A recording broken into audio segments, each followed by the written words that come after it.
Assalamualaikum warahmatullahi wabarakatuh. Perkenalkan semuanya, nama saya Muhammad Gaddafi Gulam Fasya. Pada kesempatan kali ini, saya akan menjelaskan mengenai mekanika benda langit pada mata kuliah pengantar astrofisika. Nah, sebelumnya apa sih mekanika benda langit itu?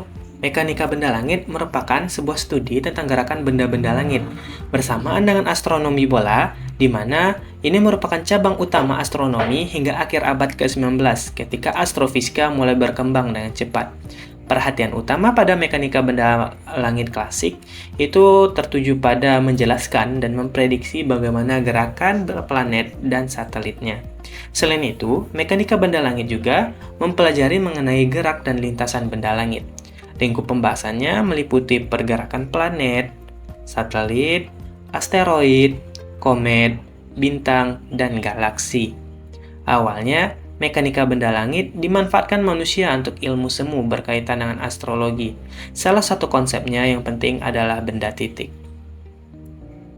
Nah, seperti yang dijelaskan tadi, topik utama dalam mekanika benda langit itu terdiri atas hukum Newton dan juga hukum 1, hukum kedua, dan hukum ketiga Kepler, di mana hukum kedua Newton menjelaskan tentang bagaimana planet dan benda langit dapat mengorbit, serta hukum Kepler yang menjelaskan bagaimana pergerakan dari orbit itu sendiri. Kemudian topik kedua itu ada orbit benda langit, di mana mencakup bentuk orbit yang berbentuk elips dan komponen kecepatan orbit. Selain itu juga terdapat aplikasi dari mekanika benda langit, di mana nanti kita akan melihat bagaimana salah satu contoh dari aplikasi mekanika benda langit itu sendiri. Sekarang kita akan masuk ke dalam hukum Newton. Menurut hukum gravitasi Newton, planet akan merasakan tarikan gravitasi yang sebanding dengan massa m1 dan m2, dan nantinya akan berbanding terbalik dengan kuadrat jarak r. Karena gaya tersebut diarahkan ke matahari, maka kita dapat dinyatakan sebagai F sama dengan G dikali M1 dikali dengan M2 dan nantinya akan dibagi dengan R kuadrat, di mana G merupakan konstanta gravitasi semesta yang bernilai 6,67 dikali 10 dipangkatkan negatif 11. Sekarang kita masuk ke hukum Kepler. Hukum Kepler yang pertama menyatakan bahwa semua planet bergerak dalam lintasan yang berbentuk elips dan matahari berada di titik fokusnya. Hukum kedua Kepler menyatakan bahwa luas bidang edar dan waktu tempuh planet sama dengan saat planet berada lebih jauh jaraknya dari matahari. Hukum ketiga Kepler menyatakan bahwa perbandingan kuadrat waktu periode planet dengan pangkat 3 jarak planet tersebut ke matahari adalah sama untuk semua planet. Di sini kita akan melihat sebuah nilai E, yang mana E itu sendiri merupakan sebuah eccentricity dari hukum Kepler, di mana E merujuk pada eksentrisitas orbit elips planet. Eksentrisitas ini menentukan seberapa lonjong atau bulat bentuk dari suatu orbit. Nilai E dapat kita tentukan dengan mencari E sama dengan akar dari 1 dikurang B kuadrat dibagi dengan A kuadrat, dengan A merupakan panjang sumbu semi mayor atau setengah dari sumbu mayor, atau juga disebut dengan sumbu terpanjang dari elips. Dengan B adalah panjang sumbu semi minor, di mana B ini merupakan setengah dari sumbu minor atau sumbu terpendek elips. Dengan ketentuan, jika E sama dengan 0, maka bentuk dari orbit itu adalah bulat. Jika E berada di antara 0 hingga 1, bentuknya adalah elips. Jika nilai E sama dengan 1, bentuk dari orbitnya adalah parabola. Atau jika E lebih besar daripada 1, maka bentuknya adalah hiperbola. Sekarang kita beralih ke orbital elemen.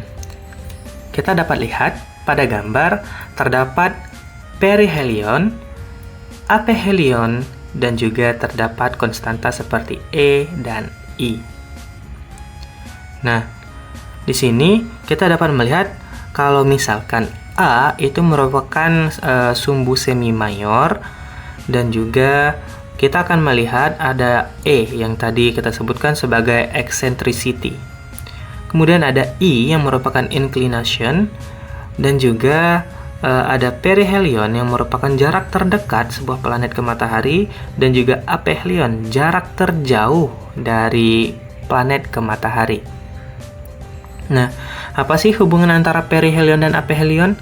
Perihelion akan membuat planet bergerak lebih cepat, sedangkan planet akan bergerak lebih lambat ketika berada lebih jauh dari matahari atau berada di aphelion. Sekarang kita masuk ke escape velocity, atau kecepatan di mana suatu objek dapat lepas dari suatu orbit. Nah, escape velocity itu mencakup sebuah benda yang bergerak dengan cukup cepat. Ia dapat melarikan diri dari medan gravitasi benda pusat. Tepatnya, medan meluas sehingga objek tidak akan pernah melarikan diri, tetapi dapat melesat tanpa batas. Jika objek yang melarikan diri memiliki kecepatan minimum yang memungkinkannya untuk melarikan diri, maka kecepatannya akan mencapai tak hingga. Kecepatan lepas ini sendiri dapat kita cari dengan rumus PE sama dengan akar kuadrat dari 2 dikali mu dibagi R, atau sama dengan akar kuadrat dari 2 dikali G dikali M1 ditambah M2 dibagi dengan R. Dengan mu dapat kita cari dengan rumus G dikali M1 ditambah M2. Nah, apa sih salah satu keuntungan dari kecepatan lepas? Kecepatan lepas itu dapat kita manfaatkan untuk memperhitungkan kecepatan yang dibutuhkan untuk membawa satelit keluar angkasa.